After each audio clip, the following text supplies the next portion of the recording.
अस्सलामुअलैकुम 10th class student. उम्मीद है आप लोग सब खैरियत से होंगे। तो आज हम मैथ की 10th क्लास की एक्सरसाइज 1.1 यूनिट नंबर 1 का क्वेश्चन नंबर 3 सॉल्व करने लगे हैं। और ये बहुत ही आसान क्वेश्चन होता है। इसमें हमने मल्टीप्लिकेटिव इन्वर्स फाइंड करना होता है। तो सबसे पहले फर्स्ट पार्ट की तरफ मूव करते हैं। 4 + 5 आयोटा हमारे पास दे दिया गया। सबसे पहले हमने सोल्यूशन में जाना है। सोल्यूशन में जाके हमने सबसे पहले लेट करना है। Let z is equal to 4 + 5 iota. अब हमने सबसे पहले जो वैल्यू दी गई थी वो लेट कर ली। अब z-1 होता है। अब यहाँ हमने -1 को साथ नहीं लगाना, इसलिए हमने इसे +1 में करना है। तो is equal to 1 divide by 4 + 5 iota कर देंगे। इसे समझ आ गई ना। फिर इसे करेंगे मल्टीप्लाई। अब आप सोचेंगे मल्टीप्लाई किसे करना है। मल्टीप्लाई इससे करना है, ऐसे करना है कि 4 - 5 आयोटा हो जाएगा, मतलब इसके साइन चेंज हो जाएंगे। तो ये कैसे होगा, 1 मल्टीप्लाई जब 4 - 5 आयोटा से हुआ तो वही आंसर आ जाएगा 4 - 5 आयोटा, क्योंकि 1 से जो भी चीज़ मल्टीप्लाई है वही आ जाता है। उसके बाद 4 का स्क्वायर हो गया और -5 आयोटा का स्क्वायर हो गया। और ये वैल्यू ऐसी कैसी आएगी, 16 बन जाएगा ये, और -25 आयोटा स्क्वायर। 16 - 25 -1 यानी -1 इसकी वैल्यू आ गई। मल्टीप्लाई हो रहा था ये, ठीक। यहाँ आ जाएगा 4 - 5 iota divide bye 16 + 25। -25 multiply by -1 जब हुआ तो ये +25 बन गया। अब ये आ जाएगा 4 - 5 iota divide bye 41। 4 divide bye 41 -5 iota divide bye 41। ये देखें हमारे पास कितना ईजी आंसर आ गया हमारे पास। एंड पे ना multiplicative inverse is 4 divide bye 41 -5 divide bye 41 iota भी लिख दिएगा। ये एक स्टेप वैसे आप चाहे ना भी लिखें, लिख दें, अच्छा होगा। बोर्ड के जो चेकर पे है वो अच्छा इंप्रेशन पड़ेगा। चलिए हम पार्ट नंबर 2 की तरफ मूव करते हैं। पार्ट नंबर 2 हमारे पास क्या है, 6 + 2 आयोटा। सोल्यूशन में जाएंगे, सबसे पहले वही काम, let z is equal to 6 + 2 iota. Let z is equal to 6 + 2 iota. z inverse is equal to 1 divide by 6 + 2 iota, और 6 - 2 आयोटा दोनों साइडों पे मल्टीप्लाई हो जाएगा हमारे पास।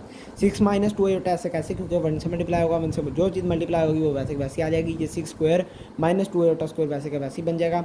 6 - 2 आयोटा वैसे ही आएगा ऊपर वाला, और डिवाइड बाय 36 - 4 आयोटा स्क्वायर, यानी ये स्क्वायर खुल गया तो 36 बन गया, ये 4 आयोटा स्क्वायर बन गया।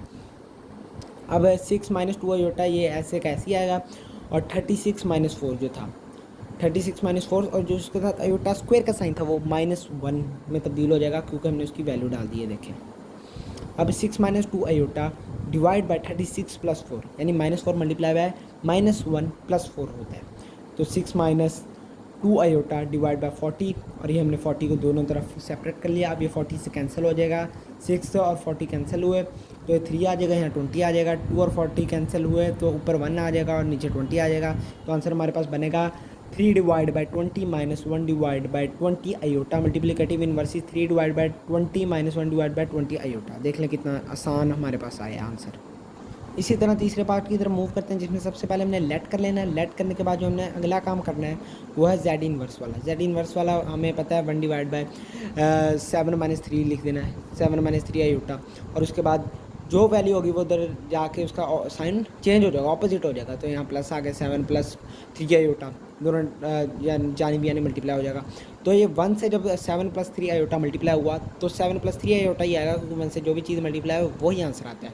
और ये 7 का स्क्वायर आएगा, मैंने 3 आयोटा स्क्वायर आ गया। ये बिल्कुल वैसे का वैसे स्टेप जा रहे हैं, बिल्कुल बहुत आसान सवाल है। अब ये स्क्वायर खुल जाएगा, 49 बन जाएगा। ये 7 का स्क्वायर यानी 49 बन जाएगा, और 3 का 9 आयोटा स्क्वायर बन जाएगा, ठीक है। 7 + 3 आयोटा 49 - 9 मल्टीप्लाई बाय -1, यानी आयोटा की वैल्यू, आयोटा स्क्वायर की वैल्यू हमने यहाँ डाल दी। 7 + 3 आयोटा 49 + 9 58।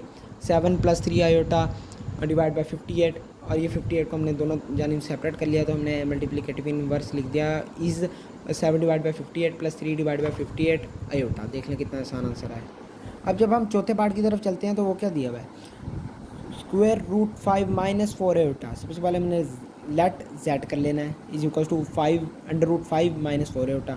उसके बाद जैसे ही हमने पिछले सवालों में किया है इन्वर्स फाइंड करने के लिए, कि हमने माइनस का साइन ख़त्म करना है, तो 1 से क्या करना है, डिवाइड कर देना। 1 से डिवाइड किया, उसी तरह साइन चेंज किए, और अब क्या होगा, ये 1 से ये वाली वैल्यू मल्टीप्लाई हुई, ये वाली वैल्यू बिल्कुल वैसे की वैसी आ जाएगी। ये 5 अंडर रूट का स्क्वायर हो जाएगा, -4 आयोटा अंडर रूट का स्क्वायर। अभी अंडर रूट स्क्वायर से कैंसिल हो जाएगा, यानी स्क्वायर स्क्वायर से कैंसिल हो गया। √5 + 4 आयोटा, और ये 5 ऐसे कैसे, -16, यानी 4 का स्क्वायर क्या होता है, 16 आयोटा। अच्छा, अब ये वैल्यू ऐसे कैसी आएगी, 5 - 16 -1 यानी -1 से मल्टीप्लाई हो रहा है, आयोटा की वैल्यू हमने डाल दी, आयोटा स्क्वायर की वैल्यू इज इक्वल टू -1। अब ये बिल्कुल वैसे का वैसे ही आएगा, ऊपर वाली वैल्यू और नीचे आ जाएगा 5 + 16 -16 मल्टीप्लाई बाय -1 + 16 हो जाएगा। और ये √5 + 4 iota divide by 21, √5 divide by 21 + 4 divide by 21 iota multiplicative inverses √5 divide by 21 + 4 divide by 21 iota. देख लें कितने आसान सवाल थे। अगर आपको क्वेश्चन नंबर 4 का भी सोल्यूशन चाहिए तो वो भी इंशाल्लाह आपको मिल जाएगा इसी चैनल पर।